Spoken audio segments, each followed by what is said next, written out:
the day the world crossed invisible lines. The 2nd of July does not look dangerous on a calendar. It does not carry the weight of a date everyone remembers. It does not announce itself with a single image. No one symbol can contain it. No one battlefield, no one explosion, no one face. And yet, across different centuries, the 2nd of July became a day when the world crossed invisible lines. A colony crossed the line into independence. A president crossed the line between power and mortality. A machine crossed the line between earth and sky. A pilot crossed the line between exploration and disappearance. A nation crossed the line between written equality and legal enforcement. A currency crossed the line between confidence and collapse. These events were not the same. They did not happen in the same country. They did not belong to the same century. They did not belong to the same kind of history. Some were political, some were technological, some were personal, some were economic. But history is rarely connected by appearance.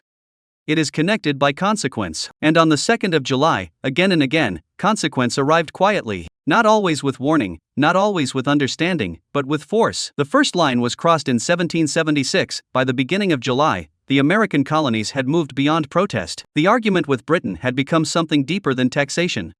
It had become a question of identity. Were they still subjects of a distant king, or had they already become something else? For months, the answer had been avoided. Some leaders wanted independence. Others feared it. Many understood that a formal break with Britain would not simply change political language, it would change the meaning of their lives. To vote for independence was not symbolic. It was dangerous. It meant rebellion, it meant war, it meant that compromise would become almost impossible. Inside the Continental Congress, the decision carried enormous pressure. The men in that room were not only debating ideals, they were deciding whether to cross a boundary from which there would be no return. On the 2nd of July, 1776, they crossed it. The Congress approved the resolution for independence. The declaration would be adopted 2 days later. The words of the 4th of July would become famous. But the decision that made those words irreversible came on the 2nd of July. That was the day the colonies stopped merely resisting empire. They chose to become states. Independent, separate, responsible for their own survival. From the outside, the moment looked like a vote, a procedure, a motion passed inside a room. But votes can be more powerful than armies when they redraw the structure of legitimacy. Before that vote, rebellion could still be understood as negotiation under pressure. After it, the conflict became a founding act. There was no guarantee the new nation would survive. In fact, survival looked uncertain. The British Empire was powerful. The colonies were divided, and their army was fragile. Their future was not secured by the decision. It was endangered by it. But that is what thresholds do. They do not promise safety. They only make return impossible. On the 2nd of July, a political line vanished behind them, and a new country began not with victory, but with risk. More than a century later, another American line was crossed. This time, not by a Congress declaring independence, but by a single gunshot. In 1881, James A. Garfield had been president for only a few months. His administration was still young, and his future was still unwritten. To many Americans, the presidency was becoming more than an office. It was a symbol of national continuity, a sign the country could move forward. But power, no matter how carefully dressed, remains attached to a human body, and human bodies are fragile. On the 2nd of July, 1881, Garfield walked through the Baltimore and Potomac Railroad station. It was supposed to be an ordinary movement, a president traveling, a schedule being followed, a man passing through a space of modern life. A system could continue. Cabinet members could meet and citizens could wait. But beneath the structure, something had been revealed. The stability of a nation could be shaken by one unstable man. A republic could build institutions, write laws, and hold elections, and still be vulnerable to randomness. Garfield's shooting showed that power is never as solid as it appears. It stands on procedures, on habits, and on public belief. But sometimes, it stands on the simple fact that one person arrives safely. When that assumption breaks, the entire country feels the fracture. Garfield would die months later, but the 2nd of July was when the line was crossed. The line between public office and private mortality, between national continuity and sudden vulnerability, between the image of power and the body underneath it. At the turn of the 20th century, another boundary waited above Europe. Not political, not constitutional, and not written into law. It was physical. For most of human history, the sky was a place of gods, birds, weather, and imagination. People looked upward and dreamed upward, but they lived on the ground. The sky belonged to distance, then came machines, engines, aluminum, fabric, gas, and propellers. The 19th century had already seen balloons rise, but they drifted and followed the wind. They suggested possibility, but not control, so the dream of flight required something different. Something large enough to carry people, strong enough to hold its shape, and powerful enough to move. On the 2nd of July, 1900, over Lake Constance, the first Zeppelin finally took its flight. LZ-1 was not graceful. It was experimental, uncertain, and filled with ambition and hydrogen. Its flight was brief, its systems imperfect, and its promise greater than its performance. But that ascent was larger than the few minutes it actually spent in the air. For the first time, the rigid airship became real, not a drawing or a fantasy. A machine had lifted itself above the water and entered the sky as an object. It was a strange kind of conquest, quiet, at first, fragile, and almost awkward. But the line had been crossed, and the sky was no longer just a space to observe. It was becoming a space to occupy, and humanity rarely leaves a new space unchanged. Airships became symbols of luxury, national pride, military surveillance, and technological arrogance.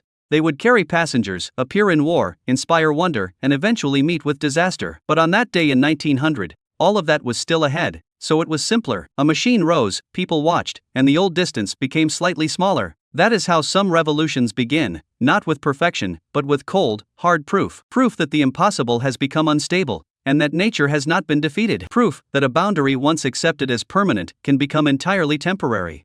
The sky had been touched before, but now it had been entered by design. After that, the dream of flight was no longer a dream, it became an industry, a weapon, a business, a symbol, and eventually, a risk. Because every line humanity crosses creates another line waiting beyond it. In 1937, that next line stretched across the Pacific Ocean for a woman named Amelia. By then, flight had transformed the world, shrunk distances, and turned pilots into heroes. The sky, once unreachable, had become a stage where individuals proved their capability. Few people embodied that age more clearly. She was a symbol of movement and modernity, of female ambition in a world still built to limit women. Every flight she made carried more than fuel and instruments. It carried expectation, attention, and the idea that old boundaries could be challenged. In 1937, Earhart and Fred Noonan were attempting to fly around the world. It was not simply an adventure, but a test of endurance and trust. The route was long, the margins were small, and the Pacific was enormous. On the 2nd of July, they departed Lae, New Guinea, heading for Howland Island, a tiny point of land in a vast ocean. From above, success or disappearance came down to a calculation or a cloud bank. A few degrees, a few minutes, or a fuel tank slowly emptying. Radio messages came, then uncertainty, then silence. The plane did not arrive, and the world waited for an answer. But the Pacific did not give one, as they disappeared into history. The 2nd of July became a day of crossing, not on a map, but into the unknown.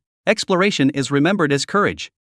But courage is just moving while danger remains. The story endures, because it never closed. There was no final image, no wreckage, no definitive ending. Only a route, a voice, a missing plane, and a question history never released. Her disappearance changed the emotional meaning of flight. The sky was not just freedom, it was a place where confidence could vanish. Technology extended human reach, but it did not remove human vulnerability. A pilot could symbolize an era and still be lost beyond certainty. That is, the cruel balance of exploration. The same ambition that expands the world reveals how much remains uncontrolled. The sky had become reachable, but not safe. The ocean could be crossed, but not mastered. On that day, the boundary between legend and loss became impossible to separate. Not every invisible line is geographic. Some are built into society, into doors, schools, jobs, and restaurants, into the assumptions that decide who belongs and who does not. By the mid-20th century, the United States lived with a hidden contradiction. It spoke of freedom, celebrated independence, and fought for democracy. But millions were still denied equal treatment under systems of discrimination. The contradiction was not new. It had existed for generations.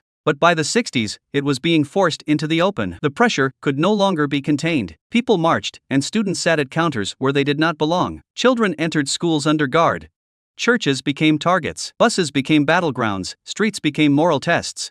The movement was not just asking America to change laws, it was forcing America to confront the distance between its ideals and its reality. That distance was one of the deepest invisible lines in the country. On the 2nd of July, 1964, President Lyndon B. Johnson signed the Civil Rights Act. The signing did not end racism, it did not erase hatred, it did not instantly transform daily life, as no law can do that alone. But law matters because it changes what a society is willing to defend. Before that moment, discrimination had been protected, tolerated, or normalized. After that moment, the government had a stronger legal instrument to challenge it. The line moved, though not far enough for everyone. It did not move fast enough for many, but it moved. And when a legal boundary moves, society is forced to move around it. Public accommodations, schools, employment, and federal programs changed. The architecture of exclusion was no longer as secure as it had been. For those who fought, the signature represented both victory and exhaustion. Because rights are rarely given generously by history. They are demanded, they are organized, and they are suffered for. They are written only after people have paid for them in courage. The act was a moment when pressure became text.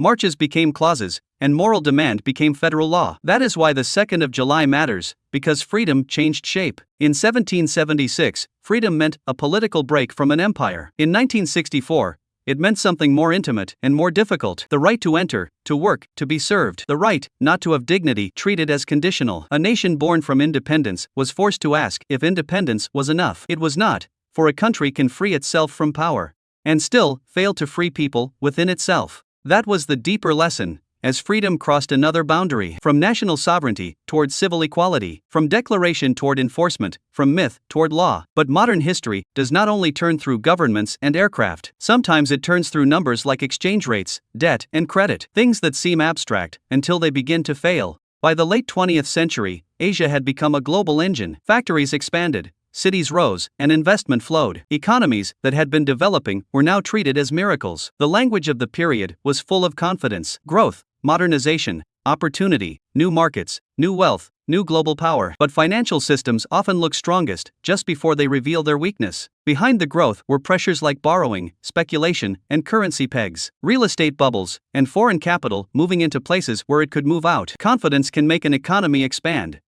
but it is not the same as stability. It is more delicate than it appears, and it depends on belief. Belief can break faster than infrastructure. On the 2nd of July, 1997, Thailand allowed the baht to float. To some, it sounded like a technical currency decision or a policy shift. But in the global economy, technical decisions can become historical events. The floating of the baht signaled that the old defense had failed. Thailand could no longer hold the currency line in the same way. Investors understood what that meant, so fear spread and markets reacted. Pressure moved across borders, and what began in Thailand became the crisis. Currencies fell, stock markets collapsed, and banks struggled. Companies that borrowed in foreign currency suddenly faced far heavier debts. The crisis spread through Asia, then sent shockwaves into the rest of the world. It was a reminder that modern nations are not isolated containers. They are connected systems, and capital, fear, and rumors all move. When enough people begin to doubt at once, doubt itself becomes a force. The invisible line crossed in 1997 was the line between confidence and panic. Nothing physical had to explode, no army had to invade, no city had to fall. A number changed, a peg broke, and a belief collapsed. Suddenly, lives far from trading floors were affected. Workers lost jobs, families lost savings, and governments accepted painful reforms. Economic miracles were reinterpreted as warnings. The crisis exposed a central truth: that power is not just in borders, it is also held in flows, like money, data, debt, and trust. When those flows reverse, the consequences can be as real as any war. The 2nd of July, 1997, showed that the invisible architecture of finance shapes nations, not through speeches or ceremonies, but through cold, hard pressure. Numbers became fear, fear became movement, and movement became history. When we look at the 2nd of July across time, the events seem unrelated. A vote in Philadelphia, a shooting in Washington, an airship over a lake, a plane vanishing over the Pacific, or a law signed in the White House, a currency breaking in Bangkok, they share no single place or cause.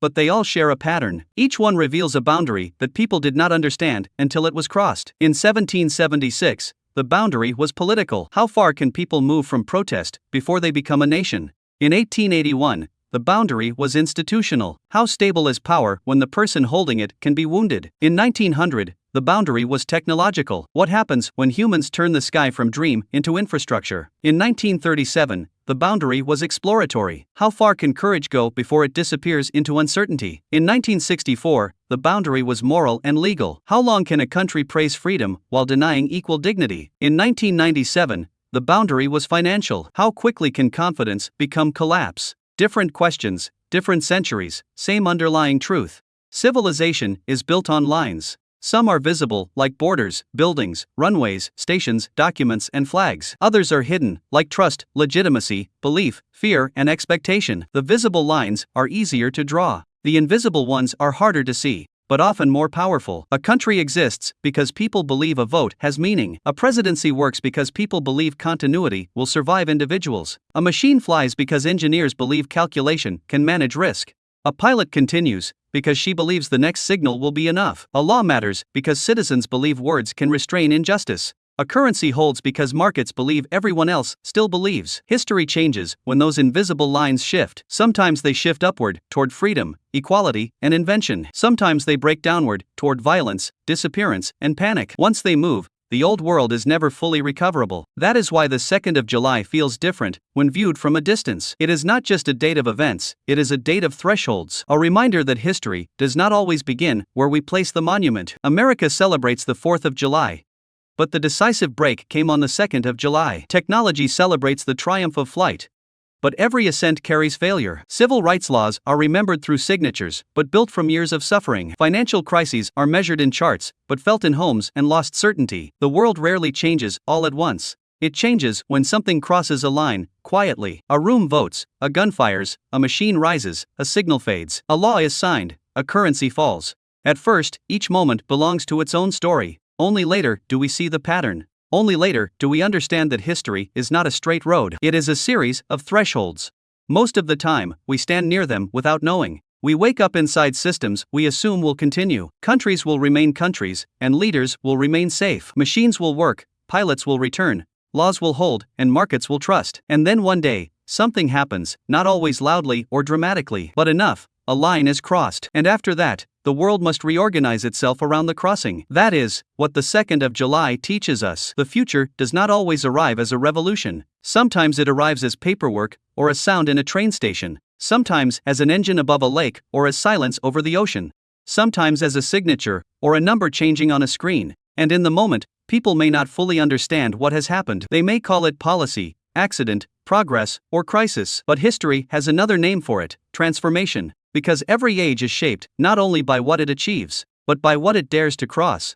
The line between empire and independence, office and vulnerability. The line between ground and sky, exploration and disappearance. The line between promise and law, confidence and collapse. These are the invisible lines that define civilization, and on the 2nd of July, the world crossed them again and again. Not because the date itself had power, but because human beings did. The power to decide, to risk, to build, to vanish, to demand, to believe, and sometimes, to discover too late that belief was the only thing holding the world together. Tomorrow will look ordinary, as most days do, but history is patient. It waits inside ordinary days. It waits inside rooms, stations, runways, laws, and markets, and choices that seem much smaller than they actually are. Until the moment comes when something crosses the line. And once it does, the day is no longer ordinary. It becomes part of the record, the warning, and the story we tell later. When we finally understand what changed, the 2nd of July is one of those days. A day when the world crossed invisible lines and found, each time, that there was no simple way back.